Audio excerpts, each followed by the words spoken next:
일본이 한국을 제외하는 방법으로 또 다른 차원인 수출 규제를 진행하려고 준비 중입니다. 이것은 작년 7월 일본이 한국에 전격적으로 실시한 수출 규제와 비슷하면서도 색다른 면이 있다고 하는데요.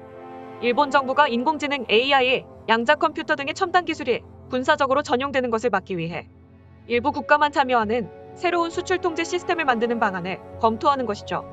니혼 게이자이 신문에 따르면 일본 정부는 참가국이 많은 기존 수출 통제 체제와는 달리 첨단 기술을 보유한 국가끼리만 연대하는 제3의 체제를 출범시키는 방안을 추진하고 있습니다. 쉽게 말해서 기존에는 수십 개국의 국가들이 얽혀 있어 수출 규제 결정 과정에 매우 오래 걸리기 때문에 이를 첨단 기술을 가진 미국과 영국, 독일을 끌어들여 빠르게 의사결정을 해 군사물자나 기타 수출 규제를 하자는 겁니다. 기존에는 예를 들어 냉전 종료 후인 1996년 출범한 바세나로 체제를 통해 다자간 전략물자 수출 통제를 했고, 이를 통해서는 범용 장비 및 부품의 군사 전용을 막기 위한 규제 품목을 다뤘습니다.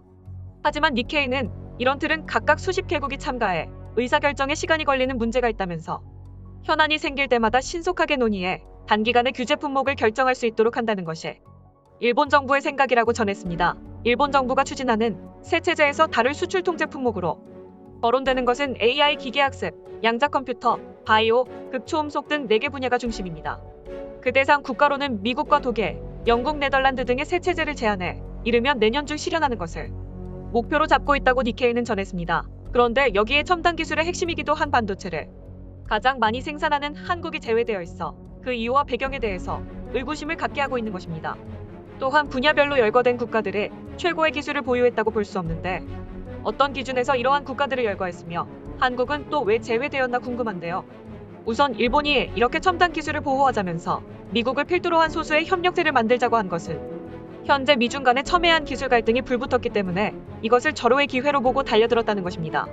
미중 사이에 무역전쟁이 발발한 가장 중요한 이유는 중국이 미국에 대한 지식재산권 탈취였으며, 미국은 현재 이에 대항하여 중국 5G 사업 핵심인 화웨이를 비롯해 SMIC까지 블랙리스트에 올렸습니다.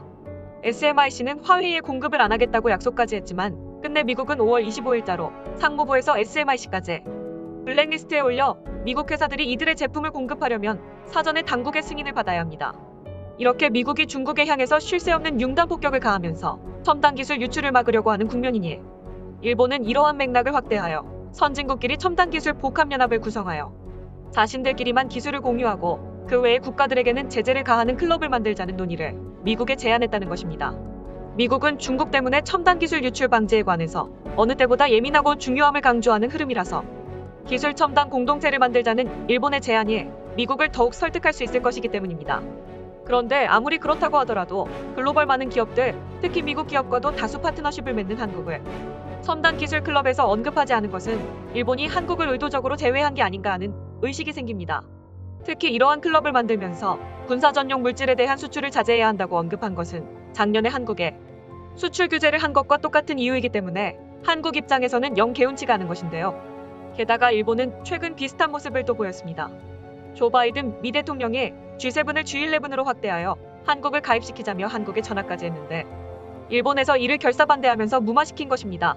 그러면서 미국에는 한국은 친중국가라서 안 된다며 한국의 입성을 저지하는데 외교 총력을 다하고 있습니다. 최근 일본 포털 사이트를 보면 북한 관련한 기사가 나올 때 한국은 공산주의 국가로 변모하고 있으며 중국과 밀월 관계를 가지려는 레드팀에 속하고 있다는 댓글이 베스트에 선정되면서 느닷없는 한국이 사회주의 국가로 변모한다는 여론몰이를 하고 있습니다.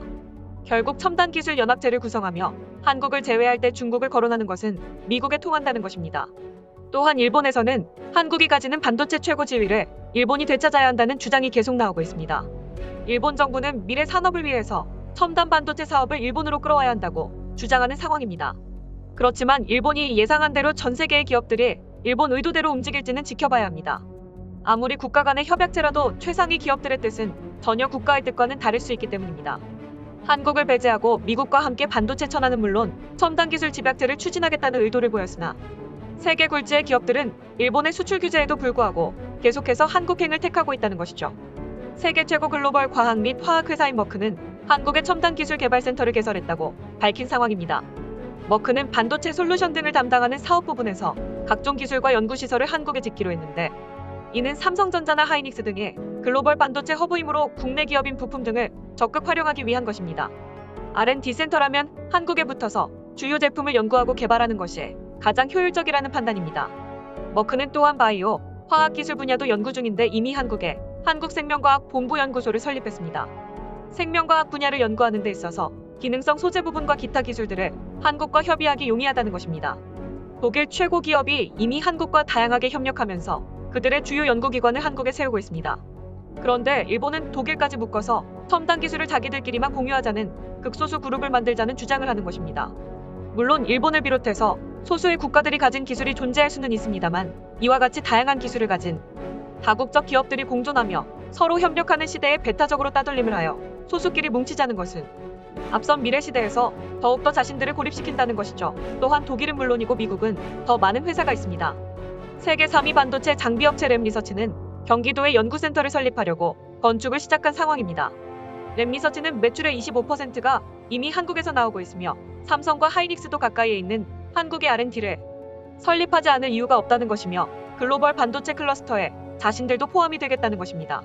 또한 미국의 듀폰사는 일본이 수출 규제로 막아버린 포토레지스트 생산 공장을 한국에 짓기로 했습니다.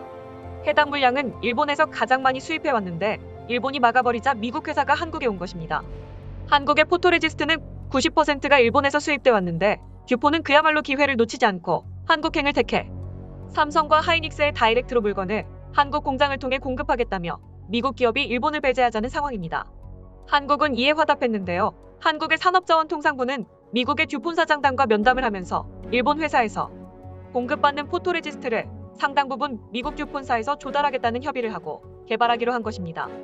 물론 일본이 이야기하는 양자 컴퓨터나 AI 등의 분야가 완벽하게 한국의 첨단 기술 분야와 일치하지는 않으나 한국의 반도체 공급과 적절한 협의 없이는 결국에는 무의미한 시도가 아니겠냐는 것입니다.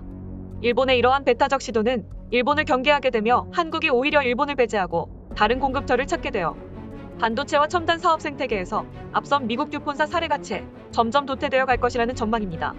하지만 이러한 일본의 배타적인 태도는 현실을 제대로 인식하지 못한 모습이라는 지적이 나옵니다. 이미 각 분야의 최상위 기업들은 한국에서 물량을 조달하고 협업체계를 맺고 있는 데다가 오히려 저러한 수출 통제 체제 내부에 편입될 경우 유연성이 떨어져 한국의 경제가 약화될 수 있습니다. 한국은 다양한 국가로 반도체 수출을 비롯해 첨단 기술 관련한 제품을 수출하고 있습니다만 굳이 일본이 주도하는 그룹에 같이 편입되어서 수출을 제한당할 필요는 없다고 판단되는 것입니다. 지금 일본 당국이 이렇게 첨단 기술 등의 협의체를 만들고 집착하는 것은 한국의 수출 규제를 한 뒤에 일본의 반도체 등 회사가 역으로 배제당하고 앞으로 미래 먹거리 산업 등에서도 고립될 것이 두렵기 때문에 다급하게 취한 조치가 아니냐는 것입니다. 다만 이것이 또 다른 국제 갈등으로 번질지 우려가 되고 있습니다. 일본이 미국과 독일, 영국 등의 소수 연합체를 탄생시킨 후 한국의 또 다른 차원의 군사물자 전용 등의 이유를 적용해 대의의 수출 규제를 자행하면 안 되기 때문입니다. 그러나 한국은 대부분의 미국 규제를 따르고 있으며 미국이 화웨이나 ASMIC를 제재해 오히려 삼성이나 하이닉스가 반사 이익을 볼 가능성도 매우 큽니다. 그렇다면 한국은 반도체 분야는 오히려 더욱더 성장하며 점유율을 늘려나갈 것으로 판단됩니다. 수출 규제를 자행한 지 불과 1년도 안 돼 또 다른 형태의 수출 통제를 해보자고 나오는 일본의 귀추가 주목되고 있습니다. 이상 단군 뉴스였습니다. 오늘도 영상 시청해주셔서 감사드립니다.